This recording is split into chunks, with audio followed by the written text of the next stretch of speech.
And welcome everybody to our Daily Gun Show. Come to you live every weeknight at midnight Eastern and talk about guns for an hour. So it looks like I'm literally by myself tonight. I don't know what's going on. But send out some invites. We'll see if anybody jumps in. I put out some opera music there to get rid of the humans. They won't listen to that. They won't stand for it. So they'll not even tune in for that. And then, of course, there was the carrier wave there for all the non-humans to enjoy. So we'll see how the show goes tonight. I'm prepping for tomorrow's robot drawing marathon. I'm going to draw a shit ton of robots tomorrow for hours and hours. So as we get, trying to adjust the microphone here. I wanted to go live, an effort to go live right at the top of the hour. So I didn't get my drink ready or nothing. And the microphone is being weird. I have the microphone on this stand that Charles Heller gave me, and it comes up over this giant monitor, and it's just inside of my peripheral vision, and it drives me nuts. So I'm fiddling with it. I think I fiddled with it enough. So I have no idea. Nobody's out there yet, but we'll see if that even translates into noise on the mic or not. But so yeah, as I go forward here, trying to pay bills and whatnot, I got to figure out how to make that happen. And one of my projects involves needing a whole bunch of cartoon robots. So that's what I'm going to do tomorrow, is sit down and draw robots for quite a while and do that live. And since it's Valentine's Day, let people express their love for the robots. And try to do it as a participatory thing, because I'm looking for assassin robots mostly. And I just watched Guardians the other day. So that's probably one of the things I'll start doing here if nobody shows up. I guess I can't. I don't know if I can do that live or not. I guess we'll find out tomorrow. Maybe I'll go live on the guntube.org on the chamber, and then it won't matter so much.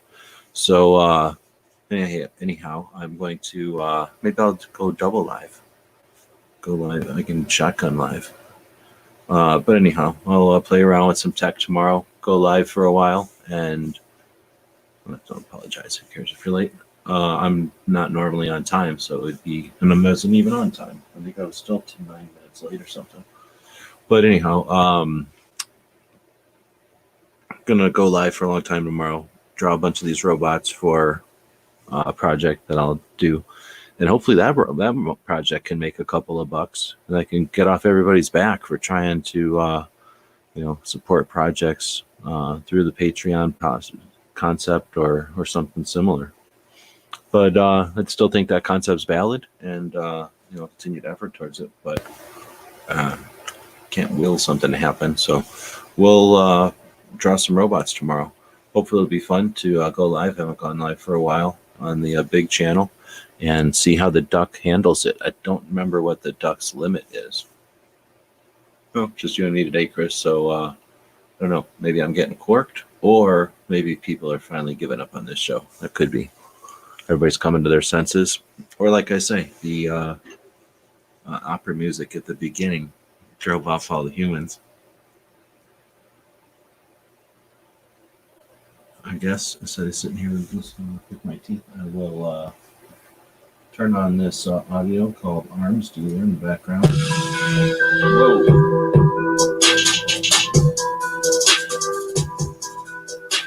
That's the one I used for the, what do you call that thing? The Arizona Rally video I made earlier.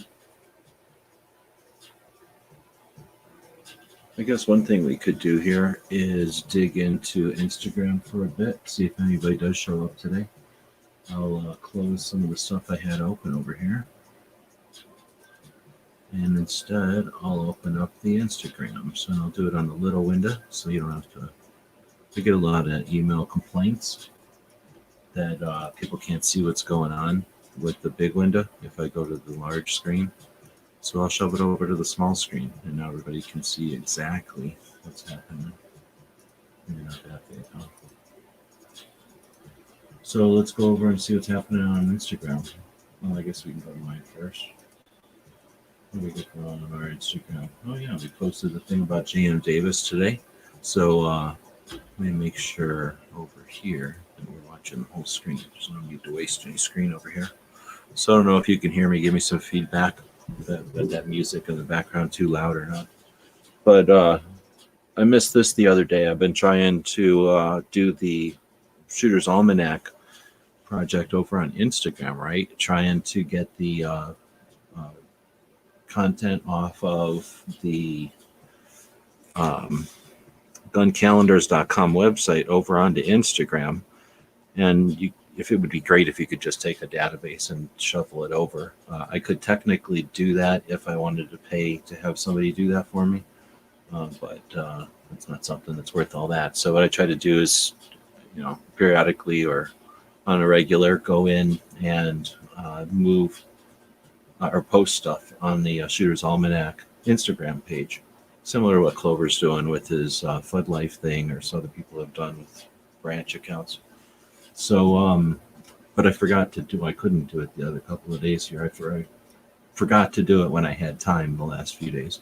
So I went through and posted a slurry of them today, maybe 7 of them or something, I think, and actually got a tag. We'll go look at it maybe, depending on if anybody jumps in or not. So, oh, thanks for the. I guess I can do this. Yeah, thanks for the feedback. So. Yeah, so I was posting stuff and added J.M. Davis to the calendar this year. For whatever reason, I never had J.M. Davis in the calendar till maybe a couple of months ago. So this is the first time I get a chance to post something, and it was the anniversary of his passing back in 1972. And I think we did it for the YouTube videos because I do those in a batch once a month, but with these I have to do the Instagram ones daily or whatever. So I hadn't made up the art or nothing, and I just didn't do it. So I did it today, and as I was posting it, this is why it sucks to not have anybody here, because I got hiccups. So so I can't mute and let you not hear my hiccups. So posting the thing about J.M. Davis, and I found out that J.M. Davis, or the J.M. Davis Museum, has an Instagram. So I'm going to post that over here for everybody. So I'm going to copy that. And then here's my screen. I guess I can't show you the screen right. You might jump in here. So here's the YouTube video. And then I'll paste. That's the J.M. Davis Instagram. I encourage you to follow it. And they only have 74 followers. And this is one of the dudes that's taking people around on the tours over there. Anyway, pretty cool. So they got an Instagram, and I posted the J.M. Davis thing earlier, so I linked to that. What did I do? Click on it? So I have to unclick it? What do I do? Okay. So I posted it. I was surprised that I found that, and I posted that on the site, or on my feed, in the big feed. And then, of course, the anniversary of his passing there is a separate one. So made up the art. Now, the idea there is that I take that art and I have a repost app like a lot of people do. And I just start reposting my own shit. So once the art's made, hopefully that's good for the rest of time, or at least for a while. It's not perishable, right? It's a digital product. So like now I have to do it manually, but hopefully in the future, if I can get something automated and, as brighter, smarter people come along, we can figure out a way to automate this. So once all those little pieces of art are made, I can use them across platforms, right? So I'm using them on, this one's called Activated, but Aviated? I don't know what the fuck it's called, but it's shitty. You can't hear shit. Has it even got audio? I think I was listening to this one yesterday and it was shitty. All right, so I'm listening to YouTube attribution free, attribution not required. I'm going to go to country and folk. That'll teach you. And I'm set to over 5 minutes, and there's nothing. So I'm going to go back to 4 minutes to 5 minutes, and I got one. You Are My Rainbow by Unicorn Heads. We'll listen to this for a little while. And we're looking at the, what do you call this thing? The Instagram. And like I was saying, I was updating the Shooter's Almanac and noticed that J.M. Davis had an Instagram page. So followed it, encouraged people to do so. Posted some stupid 9mm. You have to do that for like rules. There's like stupid laws. Otherwise, Europe has a big fit about it. So I posted a stupid 9mm gun. And then posted about the AK Kalash batch. What am I trying to say? Kalash patch batch that we talked about. We created this image yesterday on this show live, right? So posted that on Indiegogo. Posted a video about it on YouTube, and I think there's already backers actually. So posted a picture with some of the previous AK themed, Kalashnikov themed patches, so get an idea of stuff we've done. And then the, what am I calling this? The build to list for what's coming. So we'll take a look, and this is an opportunity. I'm looking forward to the opportunity here to do some collaborations with the people I met up at Red October, and some of the people I don't know from like some of the builders and some of the people from Clash Batch. There's also some other Clash things happening around the country, so maybe we can tie all of them together in some way. Otherwise, posted some mini revolvers. How do I post these? A lot of times I'll go in. You really can't. It's not too bad. This is underneath of country, folk, and then under inspirational. I just noticed, that's not really not bad for background music. It's 4 minutes, and it's got a repeatable enough melody or whatever that's called to, you could chop that. And what I do is I chop the front and the back off, and then you can just use the middle over and over and over. Anyway, so just distracted by how good that background music was. Now that I got it, now I screwed with it so I could hear it. I've also been watching a lot of Westerns, so it's got that kind of Western bar sound. Anyhow, so how do I get the idea to post some of these gun pictures? Is on the app, there's a little button down here that lets you see the comments that people have been making, or the likes or whatever, the activity on your feed. And if somebody likes some old picture from, I don't know, for whatever reason, they go look at some old picture, because most of the likes and stuff are the last thing you posted or the last couple of things you posted. So when somebody digs something up out of the old pictures, I'll just go in and repost that, because it's like they get to stir the pot for me. So some of these, every once in a while, I get some reason to post something, or I just figure, I haven't posted bullets in a while, or I don't know, I just got it in my head to post all this. Oh, you know what it was? Somebody posted all their little pinfire guns in their hand, and I was like, well, shit, I got a whole bunch of pictures of me holding little tiny stuff. So I just posted all of those one day. But otherwise, I like some of these people will just like them out of nowhere, and I'll go, oh yeah, I haven't seen that picture in a while, and then I'll repost it. Anyway, so that's a little bit of what's been going on the Instagrams on our feed. Now we'll dig over into the rest of the world's feed over here. Now this is gear websites. This isn't gun websites, I'm pretty sure. Yeah, this is gear websites feed. So then we got Shooter's Almanac got blocked because I was posting too much. I don't know if it's because I was posting too much, or if it was because of I was reposting too much. I'll have to talk to some of the reposter people and find out. It says TX is saying that would happen to me if I liked too many posts, especially on one account. It happened a lot last year. Oh, okay.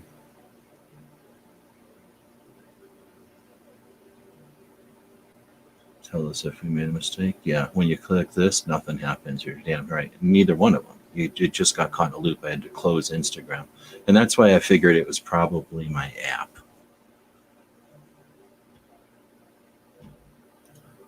Oh, those little AKs are badass. The little bayonets, too. Which ones are we talking about? Oh, you mean the ones that are little toy ones? Those are for like the G.I. Joe size dolls.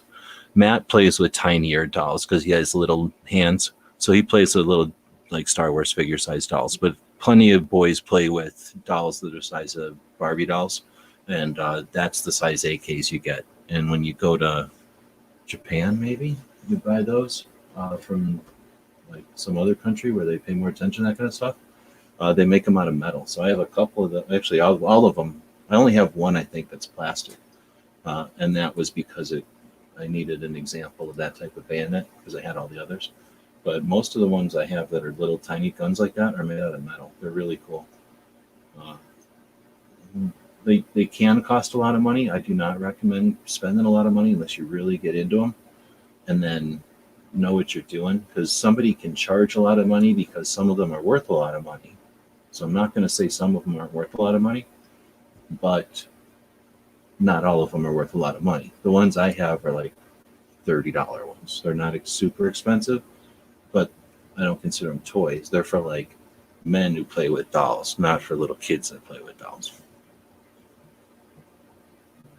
Ugh, this one's called Daily's Deal. This one's called Innocence. Shitty 2 Kona Sun. I don't even know if you can hear that. Each one of these is a different volume. That's got to help a lot when you're using these in your videos.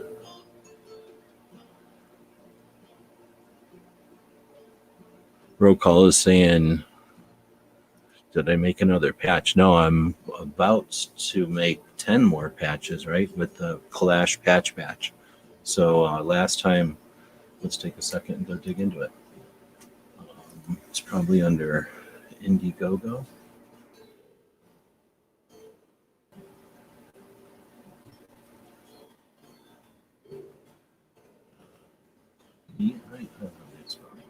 N-E-I-E. Patch. There we go.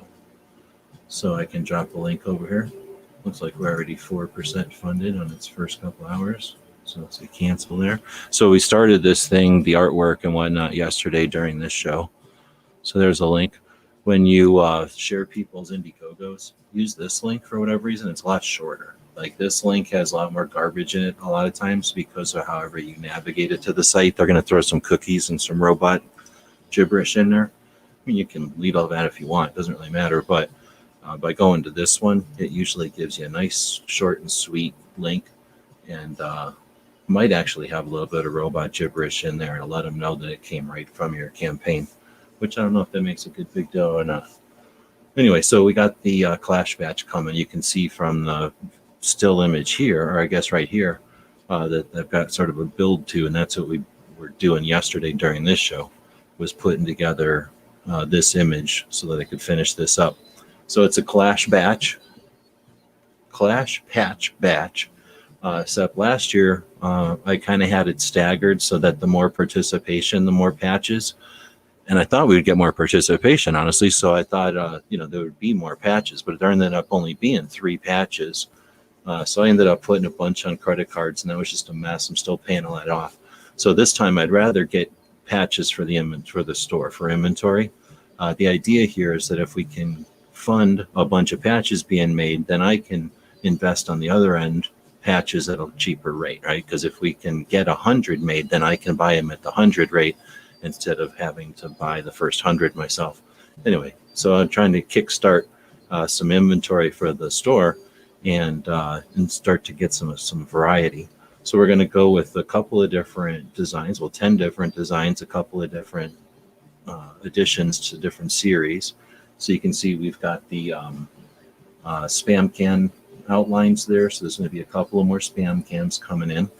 We'll have something that's this shape coming. We're going to have, and these are all kind of proportional. So this is about a 9-inch patch like the AK was. So we're going to have some different type of rifle, but a Kalashnikov. That'll be a 9-inch patch. We'll have some others that'll be sizable. Like some of these are going to be pretty sizable.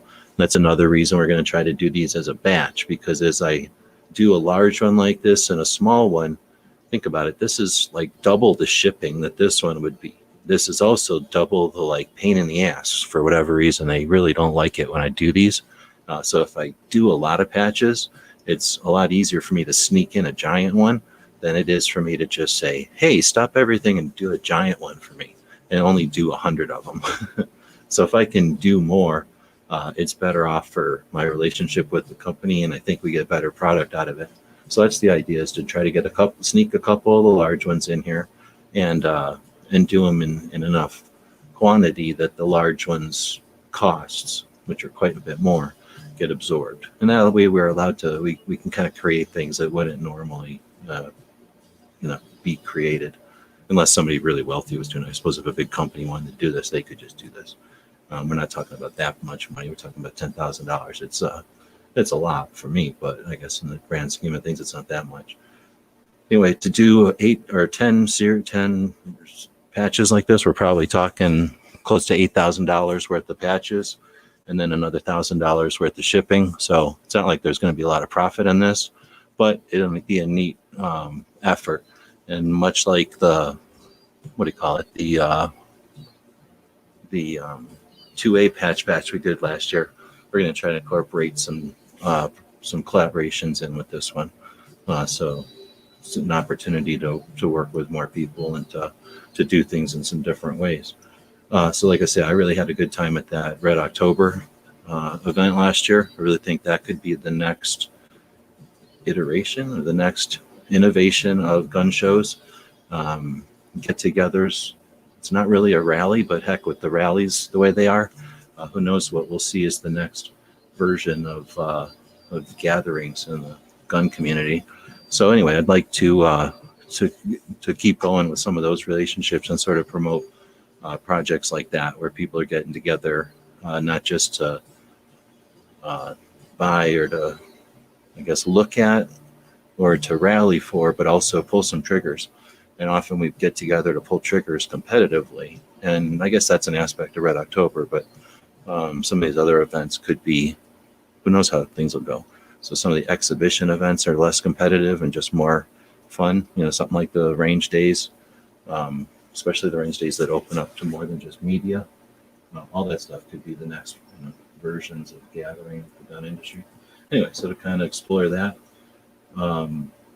well, that's a lot of stuff to explore. I think Red October is a good example of that direction, and we'll use the Clash patch batch to dig in with that a little bit. So this is called Angeline the Baker.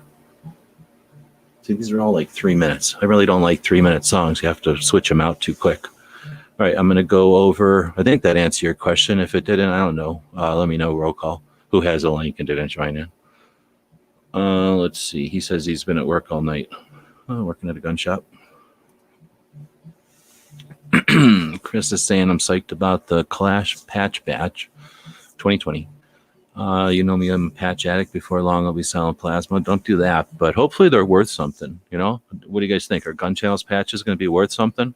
It is possible for me to go back and look at every receipt and figure out how many Gun Channel's patches there are, at least as far as the manufactured ones. Now, the first ones I sewed, that I don't know if there's a number on, but it can't be that many because I'm lazy. So, are Gun Channel's patches going to be worth something? Is anybody going to try to make them? I don't have money to sue anybody, but I certainly have other methods of stopping people from ripping me off, right?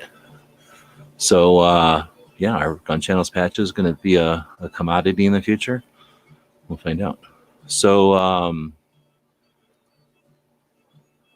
it's on a Clash, but a Dragunov rifle would be a cool patch. Well, you don't know. For a 9-inch patch, the thing. A Dragunov would be very skinny with all that optic and stuff on it. I don't know. It doesn't always have to be, what's that word for the side view? Like all my patches so far have been side views, like a third grader. They could start putting some perspective. I don't know what the word is called, putting some angle to them. Keep an eye out for my gauze. I bought a little over $600 worth of patches and stuff. Right on. Giveaways. A little over $600 worth of patches. Holy shit, that's awesome, dude. Appreciate that very much. Pink, that would be really cool. A Dragonoff. See, Pink starting some kind of Dragonoff thing. Way overdue for a giveaway or two. Right on.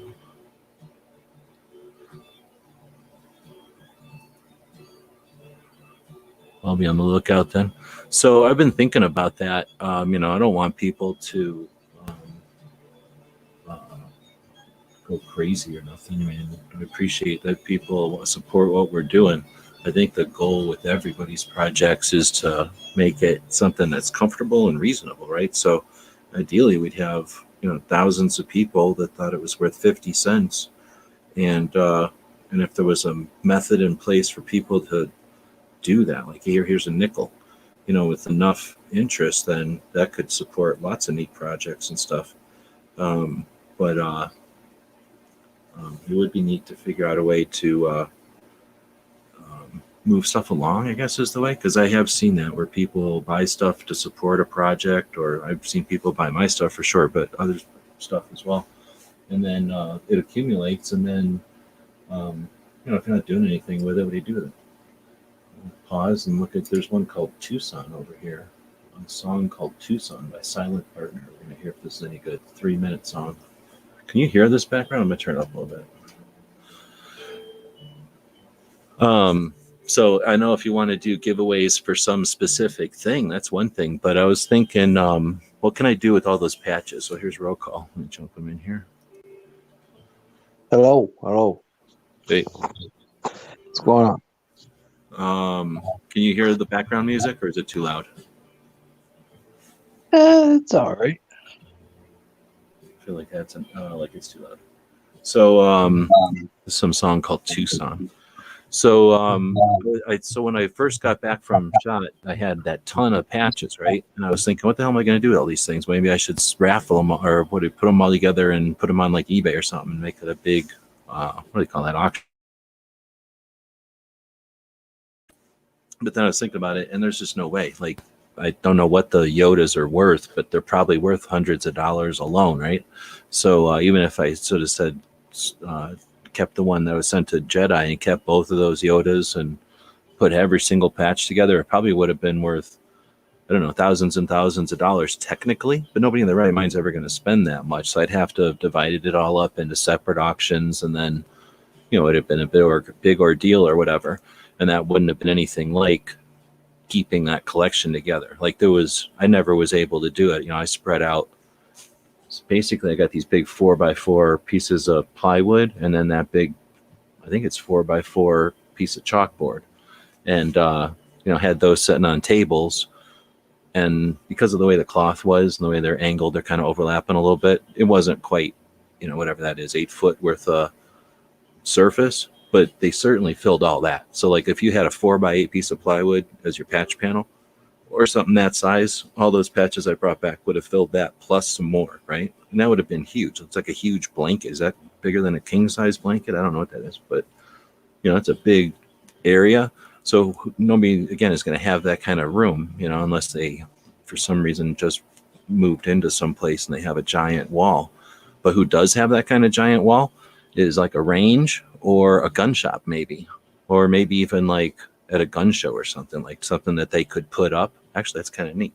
How many gun shows? Have you ever seen a gun show promoter that has like a giant patch panel that grows with all the people that attend their shows or that set up at their shows? They just all contribute to some giant patch panel. That'd be super cool, actually. Anyway, so, who would have room for this giant patch panel? Well, maybe a gun shop or something. So that's where I started thinking, well, maybe I donate those patches to a gun shop or something, but then that'd be kind of a waste. So I did get them from my Patreons. I sent them out to my Patreons, but Anyway, long story to say the seven wonders. I don't know what you're thinking with your giveaways or whatever, but potentially you might just want to ask around and see if any gun shops are interested. Because if you do have a mess of patches that you've been buying or that you've accumulated from people's giveaways or from support of people's projects or whatever, or just from going to shows and collecting them from tables, if you're not using them or you don't, have a interest in having a giant wall of them, then maybe a gun shop would like them. Not every shop has the freedom to do that, but some shops do. That would be cool. To have like a big patch panel. Mm-hmm. Every time you buy a gun, you give them a patch. I don't know about that. What do you mean? You give a store a patch? Well, if you give a patch panel to like a gun shop or something, every time somebody buys, and just do it for local. Don't like do it for like a gun shop like mine where we sell like tons of guns. But like a little local one, every time you buy a gun from them, they give you a little patch off the panel. Oh, I That'd be see. I cool. thought you were like, I thought you meant give the patch to the store. And I'm like, what the hell is that? That doesn't make any sense. Now I got you. Yeah, exactly. Have it Yeah, like a trade thing or something. Well, there's yeah, so many ways. Patches aren't for everybody, but for the people that like them, they're really not that big a investment, and they're a lot of fun. And I think they got a lot of mileage. Potentially get you a lot of mileage if you have an interesting one or a funny one or something, a witty one, whatever the words are. And um, they're non-perishable. And if somebody does destroy one or ruin one or lose one, they just get another one, and it's a moneymaker then, or it's a fundraiser. But right. but anyway, yeah, having like something like that would be neat too, like a swap or something. Yeah, that would be cool. You did get a lot of loot from Shot Show. That's more than I think what you got from last year. Well, that's more than I've ever picked up. I don't pick up stuff normally. It's been a long time. Back in the day, like, I don't know, like 2005 when we first started really going and having a bag. Because there's one thing like going to SHOT Show as like a regular person from a gun shop. I guess we'd have those like, what do you call the milk crates on wheels everybody complains about. But I can remember you needed that. Like you were going to get at SHOT Show is when you literally got, especially those of us that were driving from Tucson, right? That's where you got your catalogs. So like if you wanted to have Smith & Wesson catalogs in your store, you got them at SHOT Show, and you'd grab like handfuls of them. What are you going to walk around with handfuls of Smith & Wesson catalogs because you're about to walk over to Colt or somebody and get their catalogs? So you would get one of them milk crates, and yeah, you would fill that thing like every day for 4 days. You would fill that thing, and some people even would have multiple people, like a big shop. There's no way they might have walked away with a case or whatever, thousands of pages worth of catalogs from each manufacturer, right, to be able to have a real store for a while. But even a small store, you probably have to like really organize how much of that stuff you were going to bring home. On the plane, you're not going to be able to do it, I guess, unless they probably shipped all that stuff.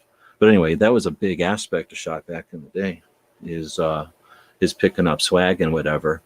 And I don't know, have you ever been to like a car show? I used to go to fishing shows, like I guess they were fishing shows. I mean, I got dragged to them when I was a little kid, so I guess I don't know what the show was, but you'd walk around with a big bag and everybody was giving you samples, and it was usually some kind of lure or something. And there was years where it was light and it was very little stuff given away, or it was a bunch of handouts like paper, nothing. Or then there was years where everybody was trying to outdo each other with like the actually useful free sample, or like the size of the free sample or whatever. And same thing with SHOT Show. Like sometimes it was really sparse, and then other years it was really crazy good. Like 6, 8, 9 was good. Of course, in Florida where we couldn't bring nothing home. And then it got really dry, and I don't know if that's the economy or if it's just maybe some years there's like a really good marketing company out there that sells a whole bunch of people a lot of stuff, and then other years they're not around.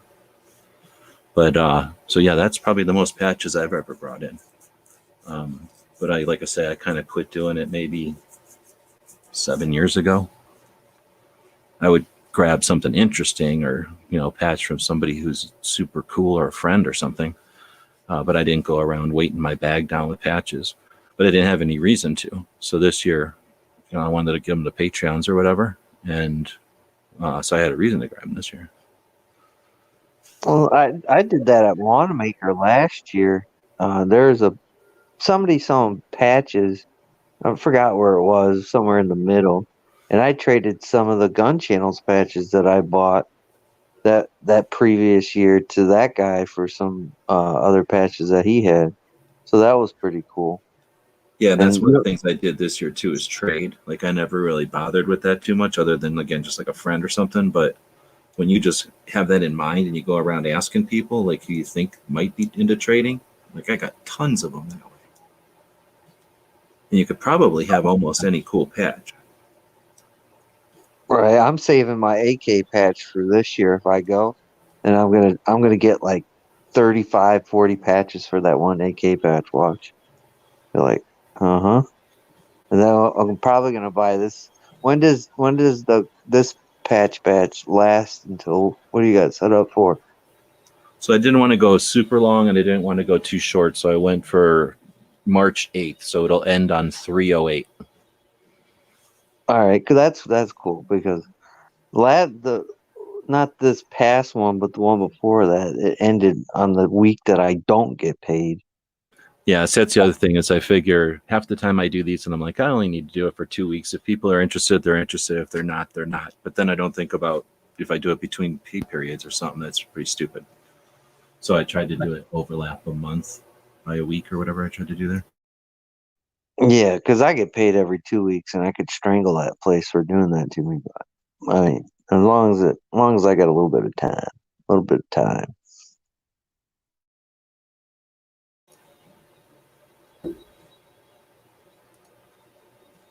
And if I get real desperate, I'll just trade my Star Wars figures in and then just put it in my PayPal account.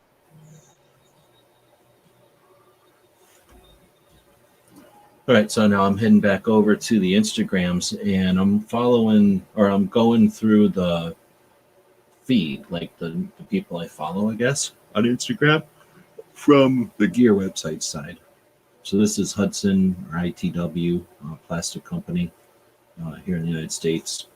They're the ones that, like a 6-pack comes with a thing that holds the cans together. They invented the thing that holds cans together. So they've been Really? doing stuff a long ass time. They're out of like Chicago area, and they make all kinds of buckles and clips.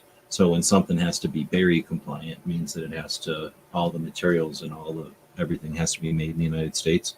And not only are they stuff made in the United States, but they make sure that it's made to like withstand being shot or getting yanked out of a helicopter. Like it's not just made, but it's made well. So I'm liking this one. Because I guess I should have liked that one too. I don't know what they're talking about in this one. I guess probably talking about these things that they make, which are sort of like clamshells, hard clamshells made out of plastic that have rubber bands on them. You shove the mag in there and it holds it by friction. The fast, what do they call them? Fast mags. They produce those for whatever company makes fast mags. So anyway, I'm liking the stuff that I posted. I talked about earlier. I posted a bunch of stuff from Shooter's Almanac. There's some more Hudson stuff. They make the internal frames, I guess, for army packs, or probably all military packs. A lot of the stuff from Shooter's Almanac is days, even one of them's a week old. I don't know if this is if he made this one or if this one's been around a while. But I guess that's saying that a kid. I think it's saying that some guy makes a time machine, and then his kid pops out of it and says, "Here's a bunch of money. Go buy M16s and AK-47." So his kid must have popped out from the future. That would be cool. This song here sounds like a Dude Ranch song. It's called Men at Work. I thought it was going to be some sort of like Australian song.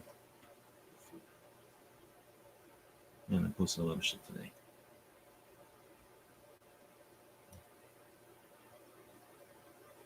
Bunch of food stuff. Today is World Radio Day. The Army posted that today, so I reposted it. Whenever I repost shit from the Army, I don't give them any credit because fuck them. I stole it off of somebody anyway. It's like Midnight got some stuff.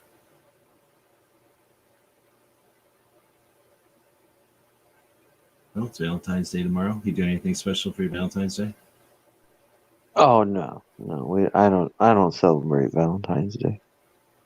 We are celebrating Valentine's Day. We're going to be going live. Let's see if I can. How do I get that over here? We're going to be going live for as long as the duck will let me.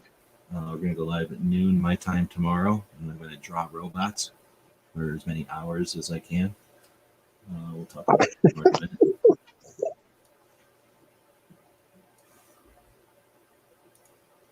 So what do you think of these things? I guess these are from Sports World of Tulsa. That gun shop. Did you ever go over to Sports World of Tulsa? No, I never got the chance to. It was never a thing that year you were there. No. How many times have you been to Tulsa now? Twice. Yeah, twice, I think. And that was both before Snob was working with them, right? So nobody had a reason. So did you go to any shops in Tulsa? No, the first year I didn't drive. I had a plane and there wasn't a whole lot. I think we were riding with You were kind of at Troy. the mercy. You're at the mercy of whoever was shuttling you around. Yeah. And then the second year we drove, but we didn't. If we drove around, we like went to the Walmarts and the Targets and just to get stuff. We didn't go to like any gun shops. And then Clover drugged me on some adventure by Fuddruckers. So okay, so if anybody does go to Tulsa, I went there whatever year it was, and P226 not drove me around looking at all different kind of gun shops. If you look at Tulsa like a clock, I've been to shops basically on the right hand side. So I guess I could have just said I've been to all the shops like on the east side of Tulsa, from the north side down to the south side. Not all in one visit, but I haven't been. In other words, I haven't been to the shops on the west side of Tulsa at all, at all. But they've all been pretty interesting, but a couple of them are really good. So if you ever do get a chance to go to Tulsa, there's some interesting shops, and I'm not just talking shit because I don't get paid by them, but I think that Sports World is a neat one. It's a local shop, but it's. Did you ever have a Popular Outdoors store by you? oh, it was either Bass Pro or Cabela's. Yeah, those are way bigger. A Popular is more like the size of like a supermarket. It's like, or not. You know what I'm trying to say? Like it's like it's like an anchor in a strip center. You know, it's maybe a couple of 1,000, 3,000, 4,000 square feet. It's not that big. It's definitely not a Cabela's or anything. So that's how Sports World is. It's freestanding building. It's, you know, you can tell the company or the it's their own property, I'm sure, or probably, you know, it's not in a strip center or anything like that. It's actually pretty close to being like Fort Thompson, the shop I visited in Arkansas, as far as size and stuff. So anyway, it's an outfitter. That's another way to say it, I guess. They have everything you'd ever need for going camping, hunting, and then just going shooting recreationally or defensively. Anyway, pretty cool shop. And with all that said, they post a lot, and they got this. What are we looking at? Some kind of lever actions from Marlin, I guess. Yeah, I should have known from the side loading gate. Looks like a 30-30 or. Well, that's the thing. I was going to say they look beefy. So they've got muzzle brakes, like either built in or threaded on. More than likely threaded on these days, right? They got a giant tactical rail that goes from like the rear sight at the back of the receiver all the way like integral across the top of the frame where it meets the barrel, and then down halfway down the barrel. So it's like halfway down the front grip. I guess that way you can put something on like a standard optic right on top of the receiver, right in front of your eye. Or if you want to make it like a scout rifle and put it way forward, it gives you that option.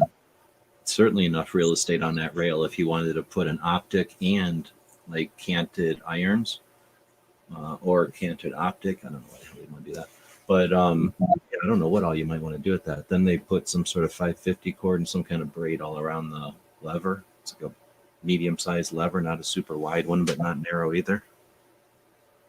Yeah, those are pretty cool. I don't know what the difference is between the top and the bottom. The top one seems like it has a thicker barrel, though, doesn't it? Yeah, it does. Do they say anything? I guess I could just read it. It's getting a little dark, but Marlin has added a little light to our evening with the arrival of the new dark 1895 and 336. Wow. So I don't know what the hell that means. I don't like Marlins that much, but I like the look of these things. I Yeah, guess those look pretty cool. you think these are polymer or just painted wood? That's painted wood. I doubt Marlin made polymer stocks and forends for these things. Yeah. Anyway, so that's a thing from there. They got some kind of optic, sitting in a box of optics, say made in China, just as big as they say rifle scope. No, thank you. Jedi. This is an old one from Jedi. Well, I guess he's posting it again. Or at least it's very similar to shit he posts. Some lion wailing on an antelope or something. Yeah, I got a bunch of Sports World Tulsa ones in here. And Powder Beauty doing a coffee post. Oh, snap. So, Apex is this company here in Arizona. Is it Apex? I'm pretty sure it's Apex. They're machine shop, and they do all kinds of like kind of parts and accessories and mods and stuff, and on their mills and machines and whatnot. And I forget now. I sat down and did an interview with him, and now I can't remember for the life of me. I think he said he just thought it was a cool idea to do a set of nunchucks, so he did. And he made these nunchucks out of aluminum, and people dug them. So recently, because of our videos, Arizona has changed their state law that nunchucks are legal now. They were illegal for a long time because of their fear of ninjas, and then when we started a campaign on YouTube and on the internet to stop that, it was finally successful, and they made nunchucks legal again. And then this company decided to start making them. So I've been following them on YouTube. I've been following them on Instagram. And I'll give them a like over there. So he says 100 more sets on the lathe. Holy moly. So 100 sets means 200 like handles. That's a ton. Yeah. I'm only questionable as I go, oh yeah, so you're gonna use like blah blah blah and blah blah blah talking about them or whatever. And then I go, oh, so you're gonna he says something about making them in a different color because they're stupid red. Like who the hell wants red, right? Red's the stupidest of all colors. So I said something about you're not going to make them in stupid red all the time, right? And he goes like something about some other colors, and I go, well, you're going to make them in yellow and black. And then he goes, oh, like some stupid sports team. And I go, what the fuck? I don't know, not a stupid sports team, like fucking Bruce Lee. Like what the fuck? How can you make nunchucks and not know what a yellow and black nunchuck is? So I'm a little questionable about that. So I guess people who don't know who Bruce Lee is can like nunchucks. It's free country, but we'll see. We'll see if I get a free set or not. If I get a free set, I'll like the guy a lot more. Let's see. So then we got Armenthea posting this thing. Have you seen these particular magnets before? Yeah, they're pretty cool. We had a couple at work. I was messing around with them. They seem to work. Practical. I would put it like in my safe or something if I didn't, and then like stick it on the side of it, and then bada bing, bada boom. Put your gun on the side of the safe to give you a little bit more room. So they look like they got it on some kind of metal door. I don't have metal doors in my house.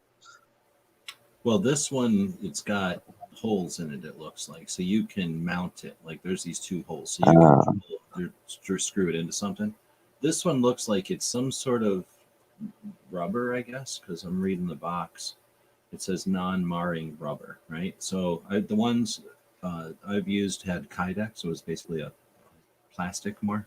And they would basically take like Kydex and melt it around a magnet, a stack of magnets actually, and then cut it and form it and leave some holes and some grommets and stuff. And now you can attach it to things. But it had a Kydex finish. These I noticed I've seen some with suede, and these say rubber. So it's some sort of rubber cutout, and I'm guessing from the look of it, 4 magnets. So instead of stacking 2 magnets deep, they went with 4 magnets, or else it's 8 magnets, 2 of them. But it looks like definitely 4 magnets. And then in between the 2 holes, they put the grommets for mounting it. So it looks like in this picture, they got it mounted to like maybe a wall, like you're saying. Maybe it is. I mean, if it's just magnet, you could just put it on a safe, and then your gun would stick to it would stick to the safe, and your gun would just hover on the side of the safe. Like that would definitely work. And if this is rubber, that would, like, it wouldn't mar nothing. Like everything would be protected. But like I say, I used to work with a guy that was doing those things, and I noticed after a while. Have you ever had one of those deals? You take a screwdriver and you buy one of these little magnet little dealies, and you wiggle your screwdriver up and down this magnet, and then from then on, your screwdriver can pick up screws and stuff because your screwdriver is magnetic. Yeah. Right? Like that's a property of metal. If you wiggle a magnet all over a piece of metal, like you go up to a nail or a piece of coat hanger or something, wiggle a magnet all back and forth on it for a while, and then go jam that into a bunch of like out here in the dirt. If you jammed a piece of magnet into the ground out here, you're going to get all kinds of metal filings, and especially around my house, right? You're going to get stuff from where I drilled or something. There's a bunch of metal filings, or maybe like a bolt stripped out or something, or from welding or something. Like there's going to be little pieces of metal shit everywhere in the dirt. And if you jam a magnet around, you're going to pull all that stuff out. And my fear is that, like back in the day, I used to put one underneath my desk and had a knife under there. And then I figured out my knife from pulling it out and putting it back on and pulling it out and put it back on. My knife was picking up staples and like little pieces of metal. So it's not like it became a strong magnet, but it became a magnet. And that's when I quit putting guns on these things. So I don't know if everybody's mileage is going to vary on them, but definitely not. Yeah, Lockdown makes the little bags with the beads in it too that soak up moisture. Lockdown does that too. So like different safe accessories or... Yeah, that's pretty much what Lockdown does. There's some guy that does vehicles. Some lady that wears glasses. This is some place that makes cupcakes. What's with this broom business going around? Oh, they were trying to say that the Earth was perfectly aligned so the broom would stand up. And then, like, scientists were like, no, that's just the way gravity works. Does this look And good? then Can you eat this? Yes or no? We're looking for votes in the chat out there. Yes or no? You can eat that? Yes or no? I guess I would. I'd give it a shot. Not this gross thing here. Did you see this guy's post? Did you look at this one earlier? Look at that thing. Do you watch Ohio's posts? Yeah. Instagram? I haven't looked at Instagram all day. I'm gonna zoom out so we can see this one better. I've said it before and I'll say it again. Farmers are lazy. A bunch of lazy individuals. So here we go. Let's take a look at these, like, basically like moving apartments they make now. Look at this. Oh God. Gosh forbid you have to pull out a hoe or a rake or anything, you lazy farmers. So they just get these machines like this that do all the work for them. And they sit up here in their little fancy, up in the air above everybody. Their lights and air conditioning or whatever, and all these mirrors. Like basically they're just driving out a little world of their own with all the work being done by machines down here. Now, you think that they're like pulling a wheel or something, or like making pulleys happen to make all these wheels turn? Hell no, that's all electronics. That's all the electrics down here. And what do robots do? Run the electrics. They live off that stuff. So they're basically this is basically a robot accessory because of farmers being lazy. They could have just gone out there with a hoe, weed whacker, or whatever it is this thing's supposed to be, done some work, and then we wouldn't have robots with this. Now robots have this kind of tech. Here's a poor lady, it's probably somebody's grandma. She's gonna die. She's like nothing. That's like up to her knees. That's just all blades. Look at this guy. He's probably getting sucked up into an exhaust fan. Look at this thing. That's got tank tracks on it. Look at that thing. Exactly. You ever seen Terminator? Yeah. But they run over the skulls with. Again, a wheelbarrow wasn't good enough for these farmers. There's a human being next to this thing. Lazy. And look at this. This guy doesn't Holy even know. moly. Everybody's seen what the Jawas do with this tube. So that's Yeah. what these guys are just like, do, and then it's about to go something here. Who knows what the hell? And then there's a whole bunch of people in here because again, too lazy to have wheelbarrows. Yeah, it's like that one movie with Tom Cruise where those machines pick up the people and they put them in the goo and oh man, yep, The thinking. they harvest Who their energy. makes a contraption like this? Oh, Like, as a human, I don't want to keep living, so I'm gonna make this and then just put it out there in the world. mm-hmm. Horrible. This again, bunch of dumb humans walking all around it. That's basically a robot arm Mm-hmm. waiting to happen. We've all seen what like a battle tech can do. These are just tractors like what my grandpa would have used, like a typical farmer Mm-hmm. that's greedy, who only needs a bucket full of poop at a time or whatever they're going to put on there, Yeah. concrete, whatever it is. Typical farmer, a good farmer, a wholesome farmer. That's the kind of tractor they use. This here, greedy farmer, lazy farmer. All right, quit ragging on farmers. Oh, here's Oh, look at that. now this is a giant wheelchair, so I don't feel bad about this one because look at this guy used to have this little tiny wheelchair. Now he's got Yep. this wheelchair. So that's Yeah, it must be for the Midwest people when it snows, big treads on there. dude. I have no idea what this thing is, but it looks cool. It's a combine, it looks like. I think maybe it's to carry around this placard behind it. It's Could like be. one of them sign trucks. Like you drag this whole, like you say, when it's snowy or whatever, and you need to get this sign out there, Right. the truck will get you there. Mm-hmm. This Oh, thing, wow. this guy's like, look, I need more wheels. And is there any way to attach another set of wheels on the outside of this thing? Mm-hmm. Like, let's say Yeah. I get a flat tire. I'm too lazy to go out there and change my own tire. Let's just add another set of tires right away. Just in case. Yeah. Holy, Look at that thing. where are they gonna make field like they're gonna go harvest in the snow? The hell are they making with this?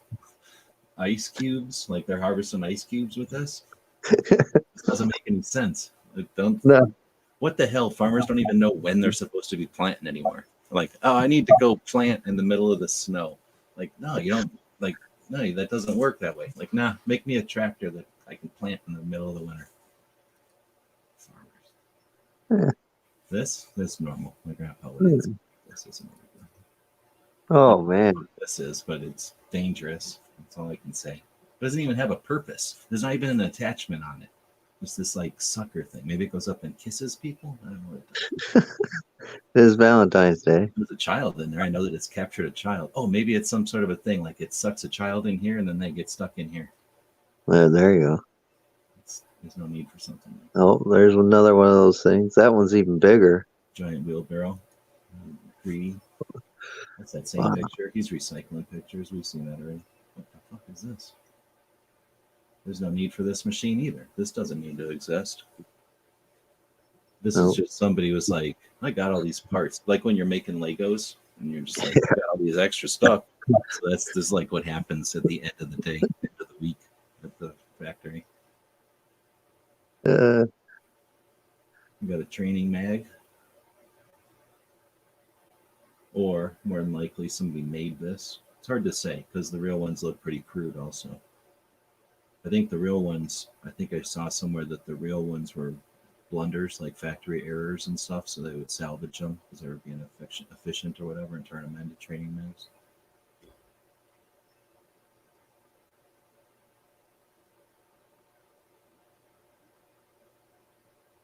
Ninja Turtles. A bunch of posts about clothes. Like, I guess Prometheus set out clothes for him or something.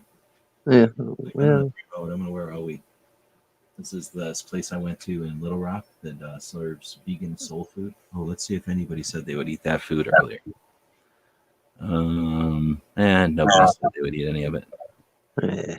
They all saw it was coming. It was vegan food. Some kind of gross vegan chicken or something, probably. Where is this?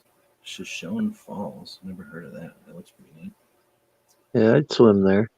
You seen this Cause for a Pause thing? Oh, no. What's this about? So I think it was Pincus. He explained it on Ghost Show the other day. This is Pincus did something. He was moving or something, and he kind of came up with this concept.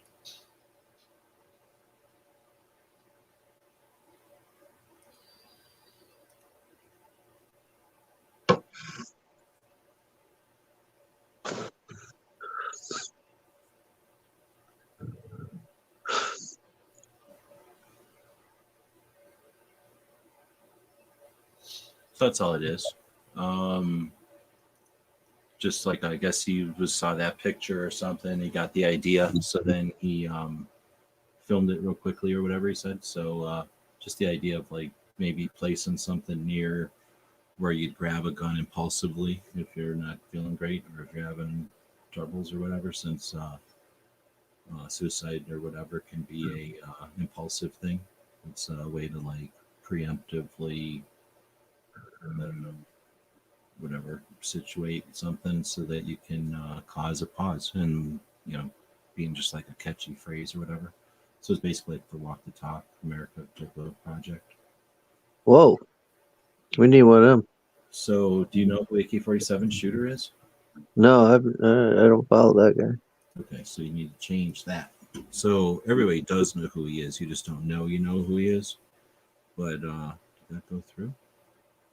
Nope. Why is that going to Flash Patch NGG?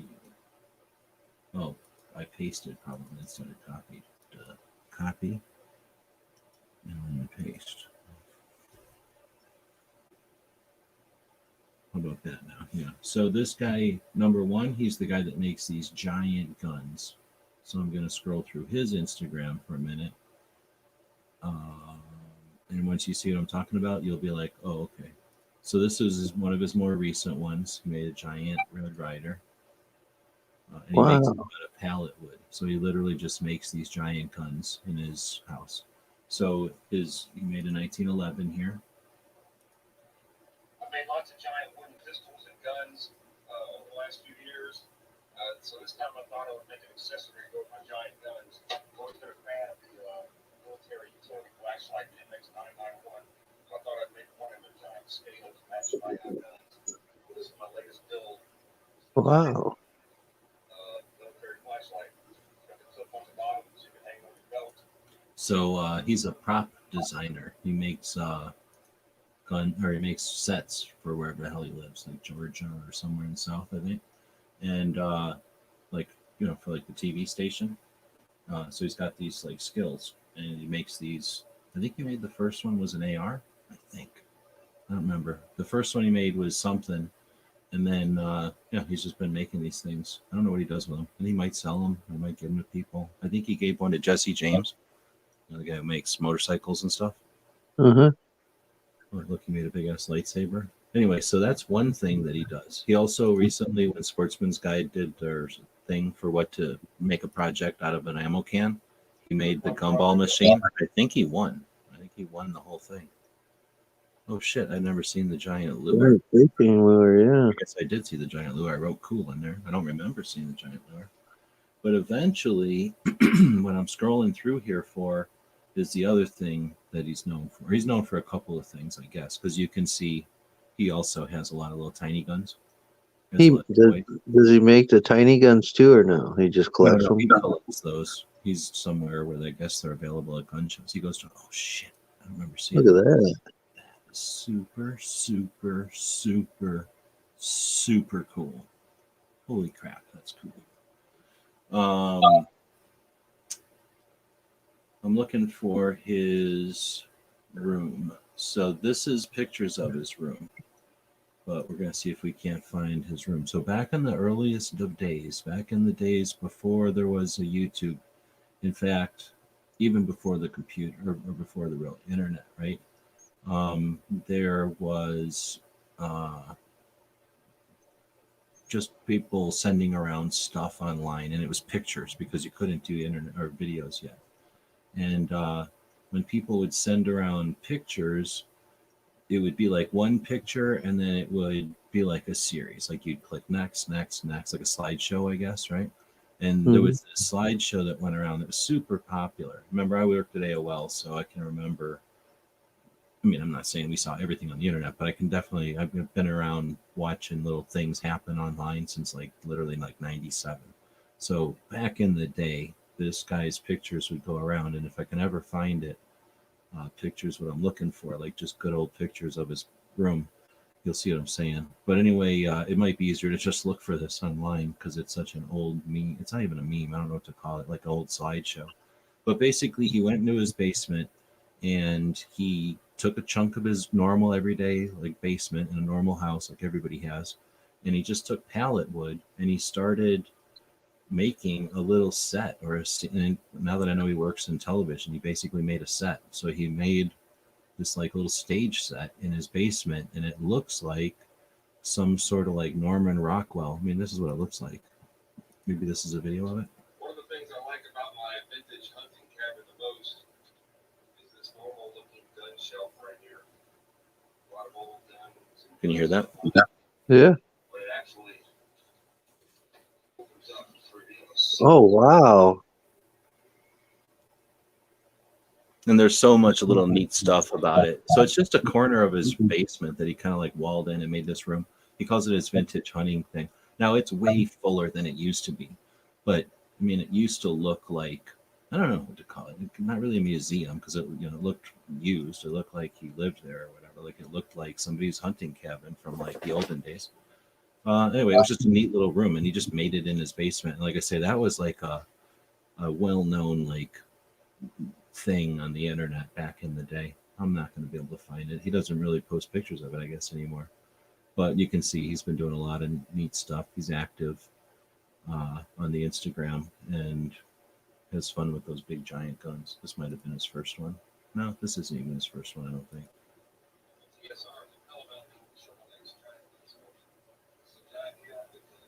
No, he's saying latest. So anyway, that's that guy, AK-47 shooter. Anyways, now that you know who he is, he stuck recently, like the other day, he stuck one on the back of his pickup. And that's because, I guess I should go back to his actual page again. This is his feed. And he had this that he posted the other day. And this is some sort of bullshit art at some sort of bullshit place. And it's supposed to be, you know, racist hicks with their big ass, you know, fantasy gun or whatever. I don't know, some sort of art that was anti-gun. So kind of his way to do something is to put his AR, his AR China car in the back of his truck. And then he went to like a store that shall not be named and another store that shall not be named and so forth. And took all these pictures to quote unquote people or whatever. So just him having a little bit of fun. There's me having my fun with my big gun. So my big gun is made out of rubber and it's for sale. You can buy a shit ton of them. So I'm going up to Phoenix for our 2A rally. And I'm not wealthy, so I'm not saying I need the $50 or whatever it's going to cost me. I guess now $80 to go up to Phoenix. Back? I never really thought about it. I think probably it cost me about 80 something bucks to get up there and back. I'm not going to cry. I obviously have enough room on a credit card somewhere. But if you'd like to give us more time to work on stuff, one of the ways to do it is buy these big ass AK-47 patches, or jump over to the Clash patch batch that's running right now. Do a little plug and be one of the first backers. I haven't really had a chance to really go nuts on this yet. We've got another 24 days to work on it. So this is sort of a soft open. I wanted to give out some links to our Patreon people at a discount and have the thing exist so that I could get kind of working on it next week. So if you want to jump in and be one of the first 10, I don't know if there might be some reason to be one of the first 10. Anyways, posting some stuff over on the Instagrams to show people again some of the patches that we have made in the past that are Kalashnikov related. Milspec Monkey's been posting his stuff from SHOT. This is a dude that's been doing video. He's been at SHOT Show reviewing the event longer than I have. He's one of the people who I consider a mentor, who I've been emulating since 2005. So he's been going to SHOT Show and doing reviews since before me in 2005. So he's been to more SHOT shows than I have. In addition to SHOT Show, he goes to most of the military trade shows. So the SHOT Show booths that get set up at NRA show are pretty much on the road all the time. And one of the places they go to are the international SHOT shows, like the SHOT Show for Asia or the SHOT Show for, I don't know, Russia, or the SHOT Show for Europe or whatever. But then he'll also go to, or they'll also go to like the Marines have a show, and the Army has a show. Like different branches have their own shows, and Milspec Monkey goes to a lot of those. So he's known for his morale patches and his equipment, but he's also been reviewing stuff for a long time. I think that's where he really got started, is doing reviews. So he's thorough, aware, and has a set of knowledge that's unprecedented. I can't imagine too many people have seen more stuff, because he has not just access to stuff, but since he's had that focus of doing reviews, I find him to be the only reviews worth watching. Number one, he only focuses on stuff that are new. Like, he's been going to SHOT so long enough that he sees the edges. He knows what's different year to year, and that's what he focuses on. But he only focuses on the things that are different in the industries that matter and the areas of the industry that matter. So he's not going to go look at too many frivolous things. He's going to be looking at the interesting things that are used by actual operators, the stuff that are, very compliant. In other words, all the stuff that's made here for us, by us, and used to do the stuff that's some of the coolest stuff out there. So some of the coolest stuff you could ever see from SHOT Show is going to be by Milspec Monkey. And it's well done. I mean, he's been professional since professional. That's why I never even bothered to be professional, is because he was out there kicking it, and I didn't even need to bother to try to be as good as that guy was doing it. I don't know. Maybe I'm saying something. Maybe I'm not. Nothing. I was just highlighting a comment over there and commenting about the comment I was highlighting for people that are paying attention. So let's see. Then we got Tony saying something about buying something. Oh, he couldn't buy something. California. His address. Yeah. He's in New Jersey. So AIM Sports California featureless AR cannot ship to whatever that zip code is. Oh, he's trying to get parts. Yeah, you can't. I don't think you can ship parts to those states anymore. Don't they have a law about that now? Can't ship certain parts. I don't know. Bastards. See, they ruined somebody's day.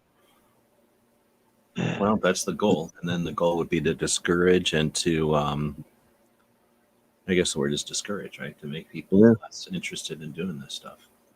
Yep. For legal reasons, you have to post a certain amount of 9mm pictures, or internet gets all mad and panties get into ruffles, and it's horrible.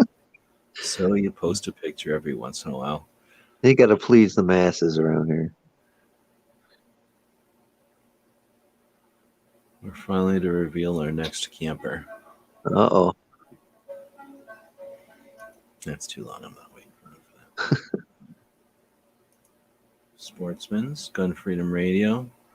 Ku Klux Klan was the first gun control group. Immediately after the Civil War, Southern states enacted black codes designed to keep the ex-slaves in de facto slavery and submission. So this is something from, I guess, some book on tape maybe she found. I'm not sure. Gun Freedom Radio is probably being run by Casey, the daughter. Feeling lonely, Squawk 7500. So I don't know what the hell that's Wouldn't that be cool?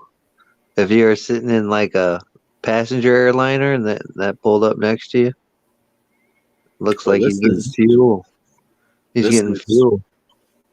This is, yeah, exactly. He's getting refueled right now. So that's being refueled out the wing, or, I don't know what's going on. Usually you get refueled out the butt. There are some planes that refuel out the wing, and I imagine those would be like Navy and helicopters and stuff.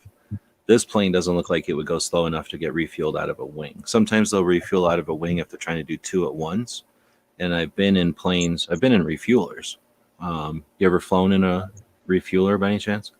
No, I didn't get the opportunity. So when I was a little kid, that's one of the things, if you're going to take an orientation flight, it's easy to go in a refueler because there's a whole bunch of seats in there. It's sort of like an airline airframe. So like there's the pilot and the cockpit and all that is like the same as any other plane. So that means there's a floor and, like whatever the area where the stewardesses are in a regular airplane, like wherever they get their food and stuff, like that area, that little, I don't know what they call that, like the workshop for the stewardesses, like all that still exists. And then right behind there's like a couple of rows of seats. And then from from that part back, it's not like a regular plane anymore. It's just open. Looks kind of like a C-130 or something, or C-141 or something. It looks just like a big cargo plane, but it's not the same as a regular plane because the bottom half of it is all still gas. It's fuel. So it's like being in a passenger plane, not being in a cargo plane, but it feels like being in a cargo plane because there are no seats or anything. If you ever watch no, I was going to say sometimes the shows where they give people weightlessness experience by just jumping up and down in an airplane. Sometimes they're in a refueler, but most of the time they put them in a cargo plane. So anyway, it's like being in half a cargo plane because the bottom half of your airplane is gas. So anyway, it's something that they often let people get orientation flights in. So I can definitely see where you'd have like this experience where you could look through what looks like a passenger window while you're sitting in a refueler. But I've only experienced refuelers where they refuel out the butt. I've never seen one where they come out the wings. So I don't know if this is a Photoshop or what. But I definitely don't know what the hell Squawk 7500 is. I don't know if that's Navy or if that's airplane or I don't know what that's supposed to be. It's cool. The galley, they're saying. It's the galley. Let's see. I forgot the guy's screen name, but it's HVS, Hawaii Volcano Squad, was saying that he bought a rifle from PSA and they wouldn't ship the magazines to Hawaii because of a looming mag restriction. That's annoying. Oh, God. Like if they're like, well, in the future they're not going to be legal, so we're not going to sell them to you now. That would be... Oh, that's some guy who does some patches. I don't think I'm really looking for anything over here. I was just scrolling through. Did you see that Hosh? So there's some TV show, right? And on the TV show is the guy from what's it? The guy from I can't think of where he's from. He's from the show that was like a comedy about this old house, but it wasn't this old house. Tool Time. That guy. Oh, Tim Taylor? The Toolman Taylor? So there's a show that guy's on nowadays that I don't know what it is, but I guess he's a ham radio guy in that TV show. And then Hosh went to that set of that TV show and used the radio there he basically set it up so it's a real radio. Instead of just looking like a radio for the TV show, he set it up and made 100 and something connections. So use the actual radio station. So now, I don't know, that's just kind of a neat thing. It'd be like if there was a range in a movie or something or in a TV show and you got to go shoot on that range. So It's pretty cool. Chris is saying that squared 7500 means an emergency or distress. Squawked 7500. Okay. Oh, so that's an aviation thing. Okay, thanks. I figured it was either aviation or some kind of a Navy thing because those guys were over the air, or those planes were over the water.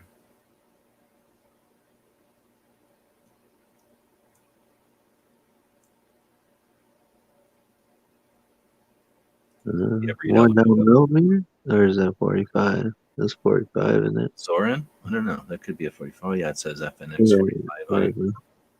That's a nice gun.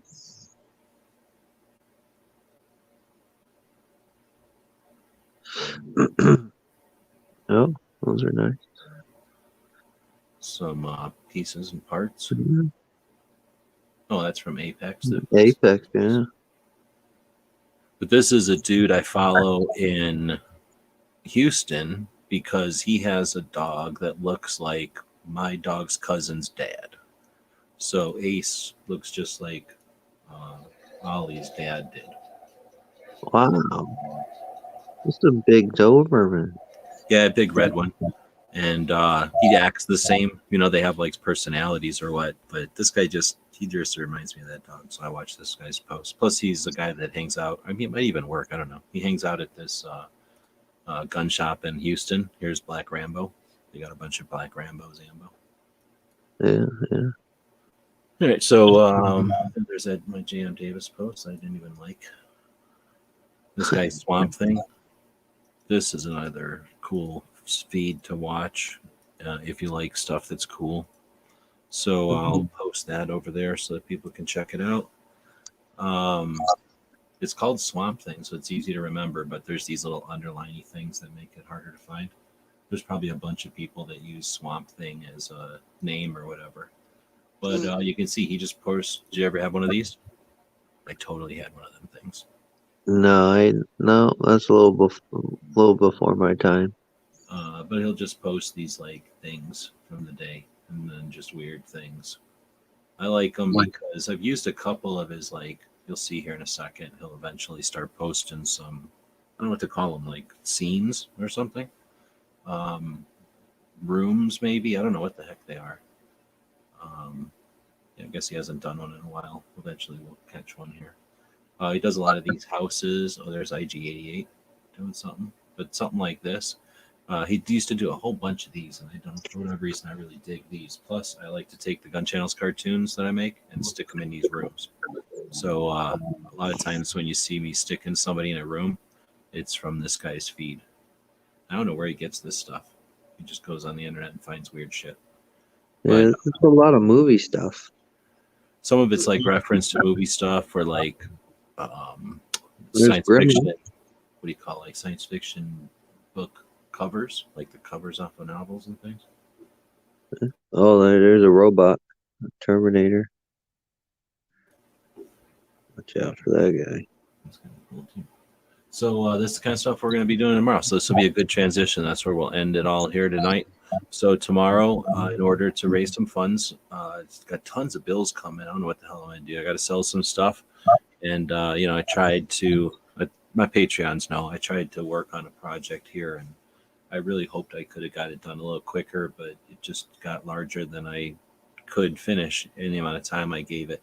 So get another, like, partially completed project that didn't come through. But it took all my free time. So now I've got to go back to paying bills and shit. So tomorrow I am going to be drawing a bunch of robots, mostly robot assassins, for some projects that I'm going to be working on that are non-gun related.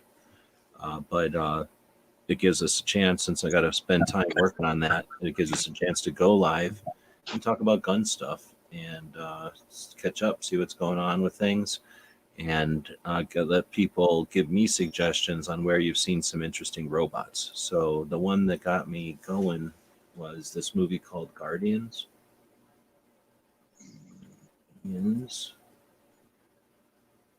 Movie. And then I got to put Russia in there because it's not Guardians of the Galaxy. Then I'm going to put in here robot and see if it comes up. Up in what I'm talking about. Otherwise, I got to go find it from the damn movie. But this might be it right here. Well, that is it. You can't really see it very good. So it had these wicked robots. You seen the movie Guardian? You know what I'm talking about? Guardians. No, I've never seen this one. Is this like a Netflix thingy or no? This is, I'm pretty sure, like Russia's version of the Avengers. Like Oh, Russia, some big ass production company in Russia decided to make like the Avengers. So it's really good movie, and then it's like big budget or whatever I'm trying to say, like good special effects, but it's Russian superheroes instead of like our superheroes. And at the beginning of it, like a lot of superhero movies, something happens where the bad guy gets established, and there's these big robots. It's sort of like Ed 209, but with 3 legs instead of just 2, and pretty much like Ed 209, except a Russian version. So it's like the PKM version of Ed 209, and they walk around in the beginning and get killed, but anyway, they're really cool, and that made me think, dang, here's another picture of one. Oh shit, is there a whole bunch of pictures of them? Yeah. I don't know how well these pictures are coming through, but that is not one. Anyway, I'm not looking for fake science fiction stuff or sci-fi fantasy stuff, which there's probably a lot of out there. But some of these that are actual robots from movies and stuff, I'm going to be drawing again for this big project. Well, not a big project, for a project. And then give us a chance to BS about guns and stuff. We got a lot of rallies coming up. We've got other projects in the works coming up for the year. And then, of course, it's Free Patch Friday. So I'll be doing my best to encourage sales tomorrow. Got a whole bunch of SHOT Show stuff to still send out, and can use the room, and definitely can use the funding. So with that, let's see what everybody's been saying, and we'll wrap it up. We've been going for an hour and a half tonight. So you jumped in after going to work. Thanks for that. It's been happening in your neck of the woods. Anything interesting? No, just pretty stagnant at work here lately. Nothing new. We haven't got anything from the SHOT Show realm yet. No 5.7. No nothing like that. Just the same old mediocre guns that are just coming through. So it's been pretty boring. Everybody shows up and they sigh and they walk away. Do you have any thing like a 2A rally in Indiana coming up? As far as I know, no. We did have that nasty little bill. What was it? HB 203. That died in committee. So that guy's that proposed that, he got shut down, and everybody hates him. So he'll probably get voted out. So that was a good thing that happened. Nothing else. Mac is trying to start something like the thing that's going on in Virginia, the Citizens Defense League. He's going to try, I guess, and start something of that nature here in the state of Indiana. He hasn't talked about it here lately, but there's a little bit of posting about it a couple weeks back. So I don't know what he's going to do with that. So that's kind of interesting. I'm keeping my eyes and ears open for that. But it's been kind of, man, I hate to say it, but it's been quiet here. Hopefully, when you talk about it, bada bing, bada boom, it pops up out of nowhere. But it's been all right. Paying attention to everybody around the country. There's some nasty stuff going on in other people's states. Supported my local. I finally paid my dues to, of course, the Second Amendment Foundation, the Indiana Pistol and Rifle Association, of course, Gun Owners of America. That's all I could afford for this year. Hopefully, I can afford a lot more, but especially my state and locals. Those guys, they come first before the really big organizations. But those are the ones that I support right now, that I can afford to support, because they're not like overwhelmingly expensive. So nothing too bad. Anti-gun legislation died, so that's good. So just keeping my eyes and ears open, and other things of that nature, doing the YouTube stuff, and so that's all I've been doing, working and paying attention. Right on. I was about to say or ask about if any of the neighbor states have got anything going on, but it looks like Pink is saying that Ohio had a constitutional carry bill, went back into committee. I guess that's good. Yeah, that's good. Illinois is still trash. They're trying to do some other. The Illinois State Police were blatantly denying people their carry permits. Like, they weren't renewing them and stuff. So that was really big around my area. The Second Amendment Foundation, I think it was, are suing them now. And they got together with someone else. So now they're suing the state police in Illinois because they were restricting people of renewing their, what do you call that thing? The FOID card crap. So Sure. That was interesting. So hopefully that's one of the fears, that I don't want to call it slippery slope, but one of the fears is when you create a burden, or you create a necessity for a regulation that might sound like you're compromising, or whatever the fancy word for it might sound like it's not a problem, but all they have to do is not answer the phone. All they have to do is not process the forms, and they've effectively banned whatever it is they said they were simply going to regulate. As soon as they say we're just going to be involved, all they have to do is not focus. All they have to do is be incompetent. They don't even have to intentionally have a problem with your freedom. They just have to suggest that they need to be involved and then become incompetent. They could, have high hopes and offer outlandish suggestions and then not be able to fulfill them and effectively ban ownership. So yeah, it's frustrating. And then it it flips back to Ohio. They need to get that constitutional carry, uh, things like that. When that stuff gets passed, then you don't really have to worry so much about permits and things of that nature. That's the one thing that I really hate about permits. That just like what Illinois did, it could happen in anybody's state. Oops, we fouled up your paperwork. You got to wait 6 more months, or oops, we just forgot to do it all together. So you got to pay attention to that stuff. Got to pay attention to those legislators, and now the police department, because they're not doing their jobs, or they just don't want to. So yeah, Illinois stinks. Well, all right. So everybody's still chatting over here, even though we don't have the required 20 people to stay on. All right, even though I don't have not met the threshold of 20 people to have to stay online. We'll stay online here for a minute. Pink is saying that Ohio is one of the few CCWs recognized by Vegas, so keep it. That's a good idea. Let's see. Chris is saying here in Kentucky is at a rally 2 weeks ago. It was raining. I'm sure everybody knows we have constitutional carry, but with the new governor, red flag laws are on the horizon. Hoping it doesn't happen. So that's good. And your rally had rain. Do people consider your rally successful, Chris? I wasn't paying attention because I was driving home from the one in Santa Fe. We'll get to something of the rest of that in a second here. Let's see.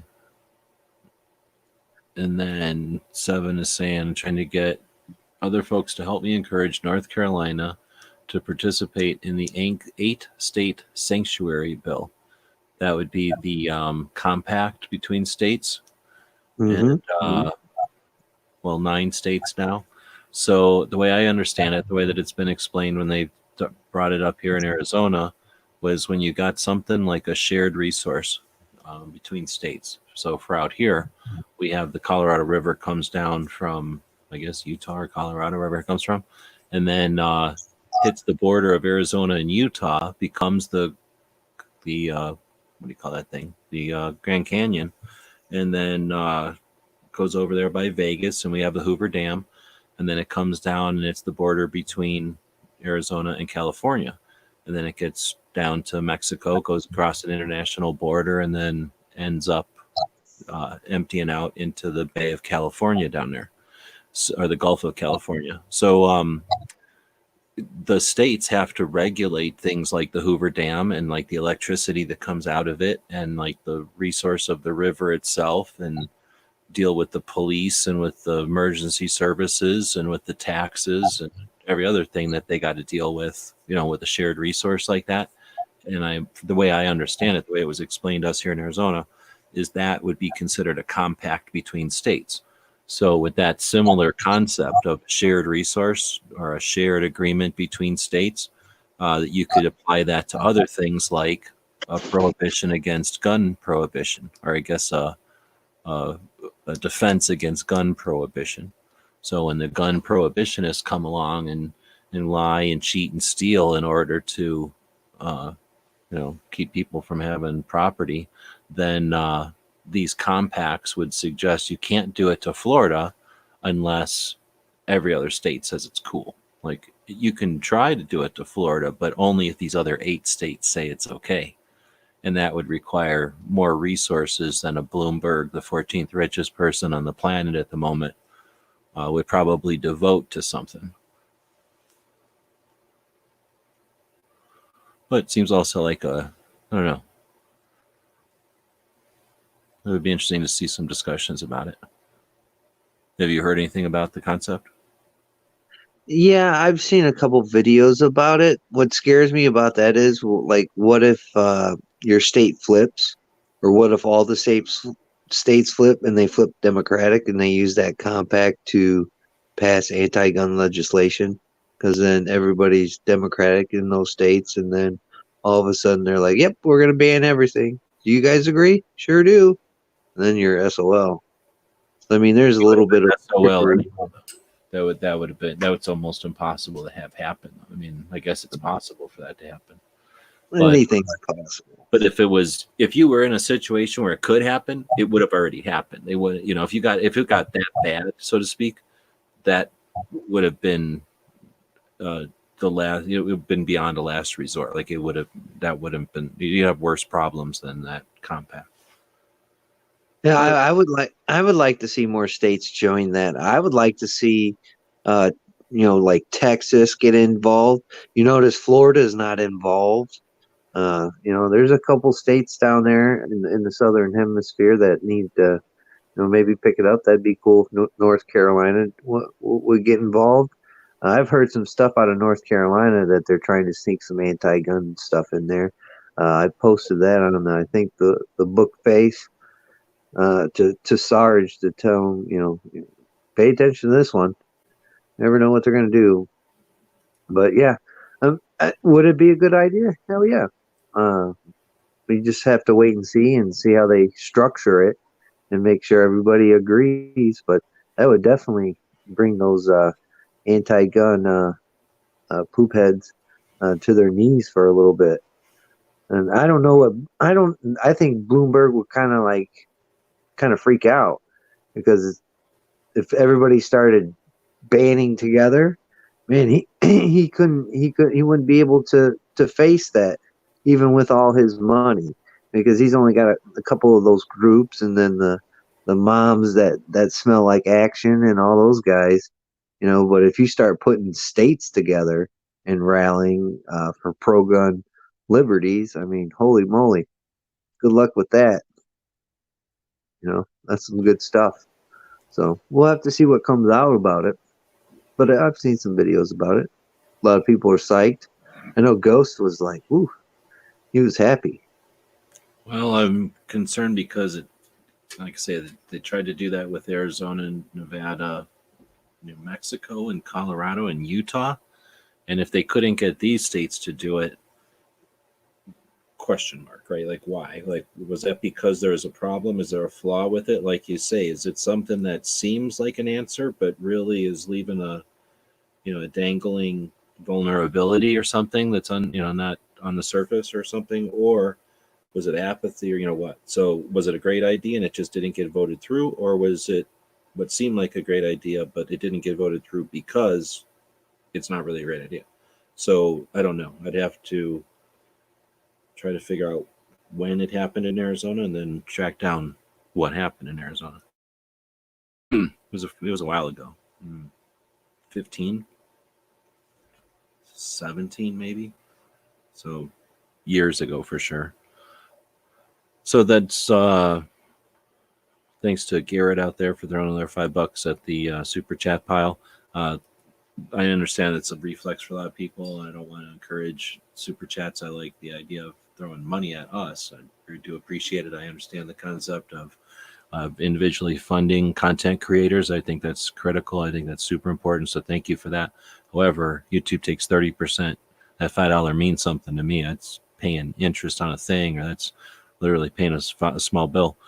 So that 30% they're taking is a chunk. But again, I think people that pursue the YouTube super chat, I don't know. There's other ways to do it. So I just always like to take a second and say thank you for that. But I don't want to encourage a bunch of people to use the YouTube super chat, not just for our videos. You could say take offense and never give me a dime again, and I'd be okay with it, as long as you also understand that if you give someone directly the money or subscribe to a platform like a Patreon, you're giving them more than just the funding. You're giving them the encouragement to continue, because they know that there's another human being out there on this planet that feels like what they're doing is worth a couple of bucks, and not just a couple of bucks, which any passerby might at the moment think is worthwhile, as an impulse. But you're subscribing. You've gone the extra mile to sign up to a service and then subscribe.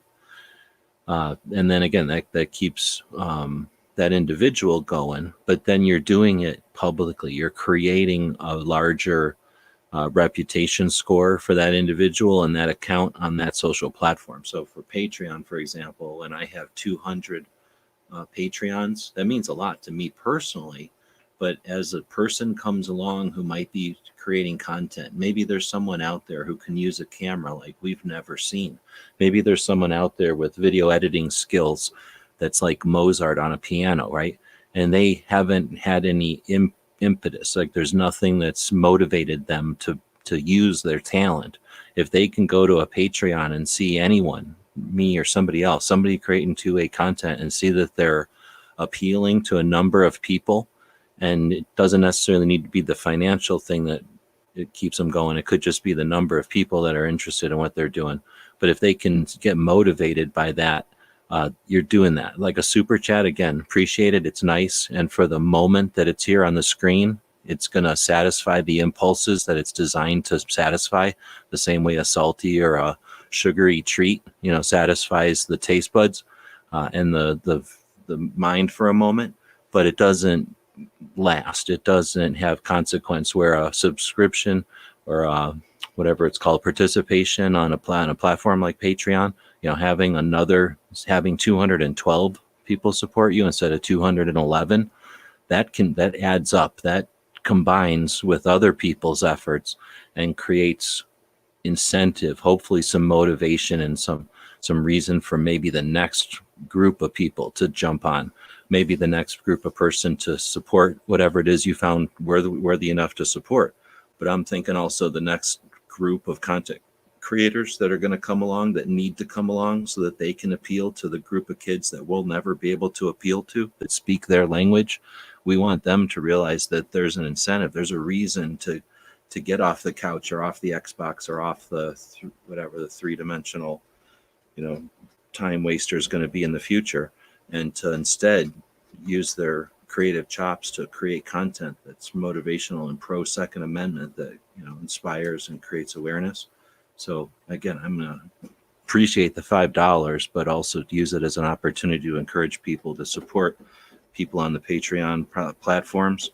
Imagine if we had a number of people who support people on Patreon now times 5, times 3, times 2, times whatever, a multiple of the number of people that are using Patreon now. At some point, the firearms industry would see that as money on the table, and they're going to realize that when gun people are using platforms to individually fund each other, that they can be involved and facilitate. So if